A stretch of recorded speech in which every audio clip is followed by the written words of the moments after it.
अस्सलाम वालेकुम दोस्तों, मेरा नाम है अम्मार। आज की वीडियो में आप दोस्तों से शेयर करूंगा डबल यू का एरर और पी ऑफ का एरर अमूमन INVT VFD में क्यों देखा जाता है और इसका हल क्या है। दोस्तों मैं आपसे सबसे पहले डिस्कस करूंगा पी ऑफ के एरर के हवाले से। तो दोस्तों ये INVT VFD का पी ऑफ एरर जो है ये इनपुट वोल्टेज का ही एरर होता है बेसिकली, और इसका एक फेस फेलियर एरर होता है। पहले मैं आपसे दोस्तों से शेयर करूंगा इनपुट वोल्टेज के हवाले से। तो दोस्तों अमूमन जो ये इन्वर्टर आते हैं इनके साथ हमने 380 वोल्टेज वाली मोटर चलानी होती है। तो जब कि हमने अपने 6 पैनल लगाए तो हमारे 6 पैनल के जो वोल्टेज थे वो तकरीबन बन रहे थे 370, जबकि हमारे पास 370 वोल्टेज आ रहे हैं और हमने इन्वर्टर को सेट किए हुए होते हैं 380 वोल्टेज। जबकि हमने थ्री फेस मोटर चलानी होती है तो उसको हमने 380 वोल्टेज देने होते हैं। तो यहाँ पे मैं फिर आप दोस्तों को बताता चलूँ, तो यहाँ पे वोल्टेज हमें मिल रहे हैं 271।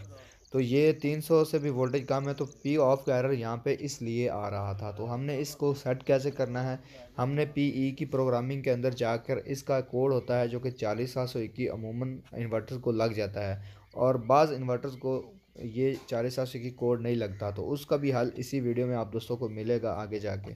तो ये देख लें कि आप दोस्तों को यहाँ पे 40701 कोड नहीं लगा, तो फिर आपने क्या करना है, यहाँ पे जो लास्ट वाली दो ज़ीरो है ना उनको 11 11 करना है, मतलब 11 करना है, सिर्फ खाली 11 लगाना है और ये कोड वर्क कर जाता है बाज़ अमूमन इन्वर्टर्स के अंदर। और फिर भी ना वर्क करे तो मुझे कॉल करके मुझसे कोड पूछ लीजिएगा, मैं इंशाल्लाह आप दोस्तों को ये गाइडलाइन ज़रूर दूंगा। तो यहाँ पे PE नंबर 4 के अंदर आप दोस्तों ने जाना है। वहाँ पे आपने क्या करना है, जहाँ 380 वोल्टेज सेट हुए हुए हैं उनको आपने 220 कर देना। अब क्या है कि हमारे पास 270 वोल्टेज है, तो जब हम पे लोड डलेगा इस इन्वर्टर पे तो क्या करेगा कि ये वोल्टेज और भी डाउन हो जाएगी। बेहतर कोशिश करें कि 180, इस हवाले से 180 या 190 जो है आप दोस्त वोल्टेज सेट करें, ताकि हमारे वोल्टेज कम से कम डाउन हो और जितनी पावर इन्वर्टर खींच के हमें मोटर की तरफ दे। तो यहाँ पे 220 वाली मोटर जलती नहीं होती, क्योंकि बेसिकली हमारे पास जो मोटर्स होती हैं 380 वाली उसको भी हम जो है 200 मतलब 250 वोल्टेज दे रहे होते हैं। तो यहाँ पे आप पहले कनेक्शन समझ लें। तो ये कनेक्शन इस तरह हमने किए हुए हैं, वैसे ही जैसे आप लोग अमूमन पहले इन्वर्टर्स के अंदर करते हैं। जो बाज़ लोगों दोस्तों को नहीं हाँ, पता हाँ। वो इसके हवाले से देख सकते हैं। तो यहाँ पे हमने मोटर को किया है ऑन और मोटर रन हो गई है और एरर भी ख़त्म हो गया है। बाकी आगे जाके हम आप दोस्तों को बताएंगे यू का एरर क्यों आता है, डबल यू का एरर क्यों आता है और इसका हल क्या है। तो यहाँ पे पहले मैं आप दोस्तों से ये पी ऑफ का एरर प्रॉपरली ख़त्म करके मैं आपको मोटर रन करके मैंने दिखा दी, और 6 पैनल पे हमने किस तरह मोटर को रन करना है, और वो ये तरीका आप दोस्तों को मेरे ख्याल में आ गया होगा। तो ठीक है, पहले जब भी पानी कुछ पा दोस्तों को आता हुआ है और वो कब दोस्त बुरा है। कहते हैं कि ये तो सेटिंग बच्चों को भी पता है। तो बच्चे हजरात जो हैं जिनको पता है वो ना देखें, जिनको नहीं पता वो इस वीडियो को देखकर जो है इन्फॉर्मेशन ले सकते हैं। तो बाज़ दफ़ा मुझे कॉलें आती रहती हैं, मैं इस वजह से आप दोस्तों को बार बार ये वीडियो बनाकर बार बार ये समझाता रहता हूँ कि आप जितना हो सके सेटिंग के हवाले से सीख लें।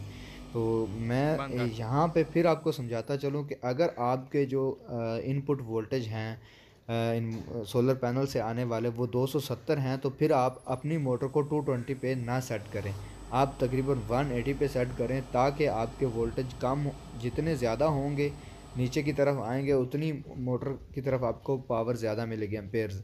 वो आप एक ख़ुद तजर्बा करके देखें, ये मेरा अपना तजर्बा है, एक्सपीरियंस है, और यहाँ पे पानी आपको ज़्यादा मिल रहा होता है, मोटर गर्म भी नहीं होती। तो यहाँ पे देखें, अब मैंने जब दोबारा मोटर को रन किया तो ये यू का एरर आना शुरू हो गया। तो मैंने क्या किया, चेक किया कि जब इन्वर्टर नया था आया कि इसके अंदर PB05 की सेटिंग हुई हुई थी या नहीं। तो ये नहीं थी। पहली दफ़ा मैंने उसको 50 हर्ट्ज़ पे कर दिया, PB05 को मैंने 50 हर्ट्ज़ पे किया। ये क्योंकि आते हैं तो रीसेट होकर आते हैं। तो कुछ देर चलने के बाद दोस्तों देखा गया, मैंने देखा कि ये डबल यू का फिर एरर आ गया। तो 2 दफ़ा एरर आया और मैंने जो सेटिंग की पहले वो तो हो गई, लेकिन दूसरी दफ़ा क्यों आया, तो उसका भी हल है दोस्तों। ये देखो, अब इसका फिर यू का एरर आ गया। अब मैंने क्या किया कि PB04 के अंदर गया और यहाँ पे जो है 80 मैंने सेट किया, क्योंकि वोल्टेज हमने जो डाउन किए थे तो हमारे वोल्टेज उस लिहाज से ज़्यादा थे। तो अब हमने क्या किया कि मैंने इसको 95 पे किया।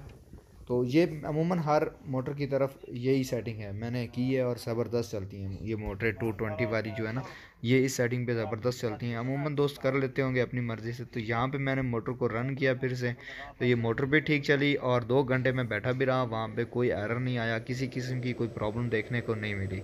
तो पानी भी 220 वोल्टेज पे जो मैंने सेट किए थे वोल्टेज, उनसे ज़्यादा यहाँ पे पानी ज़्यादा था। और इसके ना मैं आप दोस्तों को लास्ट दफ़ा एक और चीज़ बताता चलूँ कि वोल्टेज की एडजस्टमेंट की अगर सेटिंग आप दोस्त सीख लेते हैं तो आप दोस्तों को इंस्टॉलेशन करने के हवाले से किसी किस्म की कोई प्रॉब्लम क्रिएट नहीं होगी। मैं बार बार आप दोस्तों से ये गुजारिश करता रहता हूँ, मुझे कॉल करने से बेहतर ये है कि आप मेरी वीडियो देखकर पहले सेटिंग के हवाले से पूरी इन्फॉर्मेशन लिया करें कि ये चीज़ असल में है क्या। अब अमूमन कुछ लोग पूछते हैं कि हमारा मोटर पानी नहीं उठा रही, तो पानी उठाने का जो सबसे आसान तरीका ये होता है कि उसकी P0 11 के अंदर जाके 12 के अंदर जाके उसकी टाइमिंग एडजस्ट कर लिया करें।